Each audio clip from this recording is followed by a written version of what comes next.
কেমন আছেন? আশা করি ভালো আছেন। তো আমার পাশে যিনি আছেন খায়রুল চাচা, খায়রুল চাচাকে আপনারা সবাই চেনেন। আসলে ওনার পরিচয় অনেকেই জানতে চান এবং ওনার মানে জীবন বৃত্তান্ত অনেকেই জানতে চান। আসলে অনেকে হয়তো জানেন না। আজকে আমরা জানবো যে খায়রুল চাচার পরিচয় এবং ওনার বাসা কোথায় এবং ওনার পরিবারে কে কে আছে, আমরা সবকিছুই জানবো আজকে। তো চাচা কেমন আছেন? হ্যাঁ, ইনশাল্লাহ ভালো। আপনি কেমন আছেন? এই তো ভালো আছি। অনেকেই আপনার অডিয়েন্স জানতে চায় আপনার গ্রামের বাসা কোথায়। আমার হচ্ছে মতলব উত্তর চাঁদপুর। হ্যাঁ, আমার গ্রাম হচ্ছে রাজুরকান্দি গ্রাম। আমার ঢালি বাড়ি। আমার বাবা আছে, বাবার নাম হাবিবুল্লাহ ঢালি। আমার 2 ছেলে আছে, আমার স্ত্রী আছে, আমার ছেলে শাওন ঢালি। আচ্ছা, আপনি আপনি বর্তমান কোথায় মানে বাস করেন কোথায়? আমি আমার দেশের বাড়িতেই থাকি, ঢাকাতে বিশেষভাবে কাজ হইলে আমি আসি এই আর কি। আচ্ছা, দর্শক জানতে চায় আপনি কি ঢাকাতে বাড়ি করছেন? না না, ঢাকাতে আমি বাড়ি করি না, আমার দেশেই বাড়ি আছে, দেশেরই আমার নিজস্ব আগের বাড়ি আছে, ঘর আছে, এই আর কি বিষয়টা।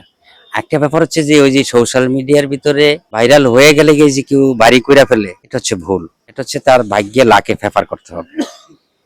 আমরা অরিজিনালি যে আমার গান যখন ভাইরাল হয়েছে, অনেক গান সময় আমার পেজ আছে না, আমার এত গান রিআপলোড হয়েছে, আমার যে পেজ কোনটা এটা শ্রোতারা খুঁজে পায় না। খায়রুল বাসার নামে হাজার হাজার পেজ খোলা হয়েছে, আমার চ্যানেল কোনটা এটাই খুঁজে পাওয়া যায় না।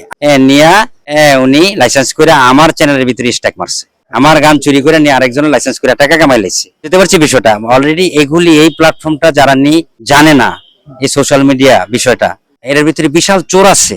তাহলে কি আপনার মানে ঢাকা শহরে বাড়িও নাই গাড়িও নাই? না, ঢাকা শহরে এভাবে আমি কোনো বাড়ি টাড়ি করিনি, আমি যাই কিছু আমার গ্রামে, হ্যাঁ আমার এরিয়ায়। আর আরেকটা ব্যাপার হচ্ছে যে আল্লাহ যে হালে রাখছে, আল্লাহর কাছে লাখ লাখ কোটি কোটি শুকরিয়া, মানুষের ভালোবাসা। মূল ব্যাপারটা হচ্ছে যে বেশি লোভ করতে নাই, লোভে পাপ, পাপে মৃত্যু। আল্লাহ আমাকে যে হালে রাখছে শুকরিয়া করতে হবে, মানুষের ভালোবাসা নিয়ে যে হালে আছি, আল্লাহর কাছে কোটি কোটি শুকরিয়া। আচ্ছা, আপনার মানে জন্মস্থান থেকে আপনি মানে ওই জায়গায় কি আপনি পড়ালেখা করেছেন? আমি আপনি কি পর্যন্ত পড়ালেখা করেছেন? আমি এসএসসি পাস করছি 98 সালে। আচ্ছা, এটা কোন কোন স্কুল থেকে? ঝিনাইদহ উচ্চ বিদ্যালয়। আচ্ছা, তারপর থেকে আপনার মানে আপনি কোন পেশায় নিয়োজিত হয়েছিলেন? এরপর আমি আবার যেমন এই যে ফার্নিচারের যে নকশা আছে না, করে না আমার এক বোনের জামাই, হ্যাঁ ওনার সাথে আমি এই যেমন এই জিনিসটা আমার ভালো লাগতো, এগুলা করতাম। এগুলা করার পরে এটার সাথে যেমন এটার ব্যবসা, এটা বানায় বিক্রি করা, অলরেডি ওইটার ভিতরে একটা ইনভলভ হয়ে গেছিলাম। কন্টাক্টে কাজ নেওয়া, সবকিছু মিলিয়া ওইটারই আমার মূল পেশা। আমি একটা কাজ, যেমন একটা ঘর তৈরি করলাম, এটাকে আমি 2 লক্ষ টাকা কন্ট্রাক্ট নিলাম, 1.5 লাখ টাকা কন্ট্রাক্ট নিলাম। আমি লোকটো খাটায় খুঁটায় দেয়া গেছে, আমার 10,000 15,000 টাকা একটা ঘর করে দিলাম, আমার এখানে রইলো। নিজেরও হাজিরা টাজিরা নিয়ে এখানে ব্যবসা হইলো, আবার নিজেরও কি পার ডে একটা হাজিরা রইলো 1,000 টাকা।